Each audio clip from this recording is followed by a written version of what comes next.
Hey everyone, Jay here. Sean here. And today Sean is playing my Andy Richter rather than my Kathy Lee because he has not seen this movie, so he's sitting here like a lump of coal. Yeah, basically. But I mean, he could put on a fresh shirt. Didn't iron it, but put on a fresh shirt. So thank you, co-host. Oh, my pleasure. Nice to Second be here. banana. Thanks for having me. Yes.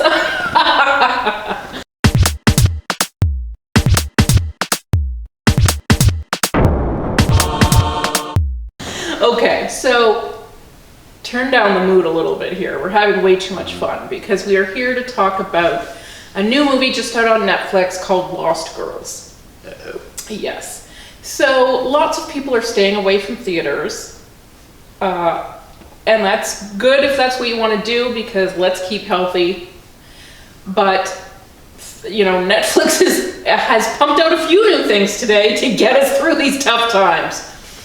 So we're talking about Lost Girls. We should be like right up front with this. This is in no way related to the 1980s movie Lost Boys. Oh no, no, it is not. Which was a very fun vampire romp.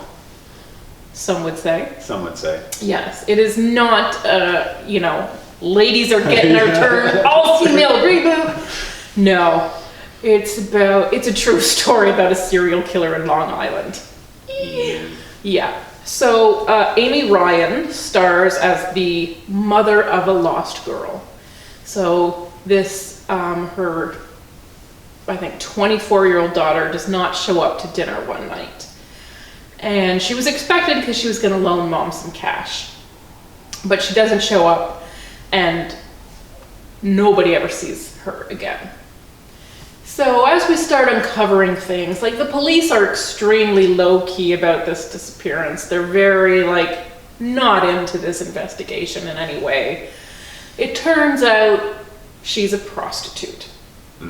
And the thing about cops and societally generally is that we don't really care when sex workers turn up missing or murdered because they have a high-risk lifestyle and it's practically their own fault. It's part of it. I mean, that is kind of the vibe that we're getting in the movie, and it's really, like, it's an oppressive feeling because regardless of what she does for a living, she is a person. She's a big sister.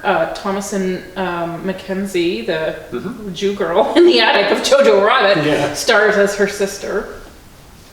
And, you know, she's a person, and she makes this frantic call to 911 running from a John's house one night. And the police show up an hour later. It's a gated community. And, you know, they like kick around a few pebbles and they're like, well, I don't see anything wrong. And they leave and they don't want to go back. And so it's really just because this one mother is rattling a lot of cages that, you know, the cops sort of sloppily, you know, they don't investigate. Like, that is way too strong a word for what goes on, but just in the course of kicking a couple of pebbles, they uncover accidentally about a dozen bodies of murdered sex workers. Not the one they're looking for. Oh boy. Yeah. So, you know, it's embarrassing. Yeah. All of these missing girls, murdered girls, all fitting the profile of Shannan Gilbert, the one we were supposedly looking for in this case. And they've all turned up dead right around the property of this one client. But, like, let's not look too hard at him. He is a doctor.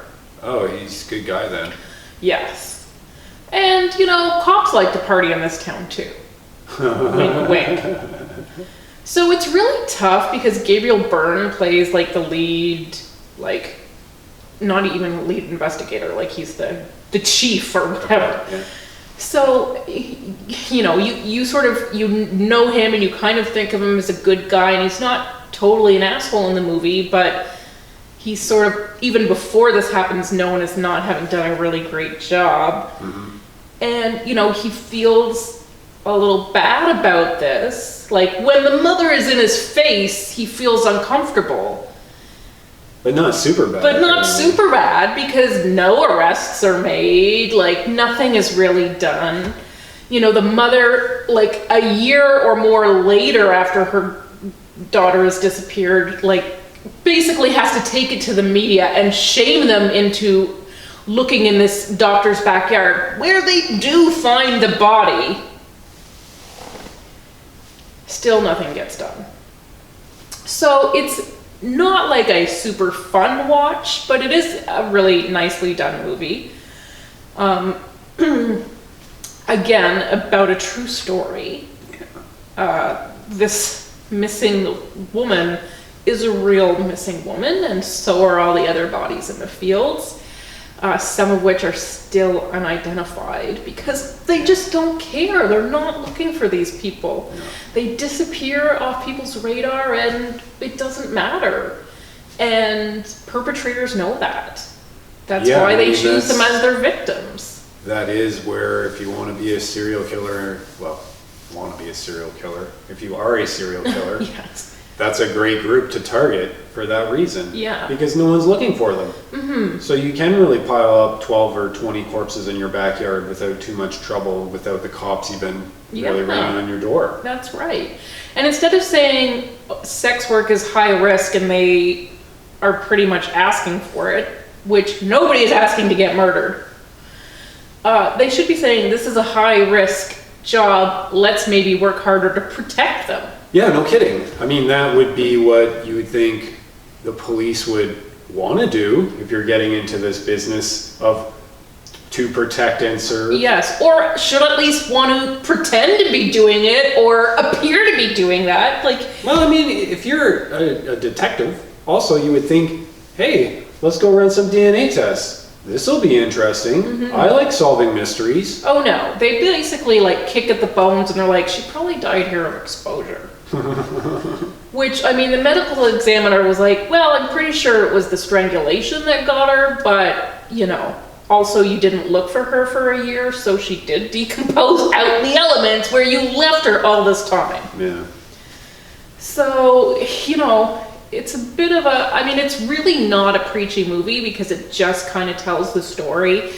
And it may not surprise you to know that this woman did not come from a super healthy, great background. There's a lot of sadness there. And yeah, I mean, the cops use that as kind of a shield in a lot of ways. They throw it back on this mother who is not a prized mother.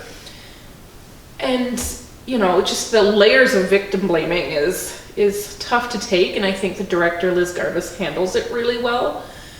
So it shows you rather than it tells you. It really just, I mean, it doesn't have a happy ending. It hardly has an ending at all because, well, it's unsolved. It's just, right? Yeah, it is.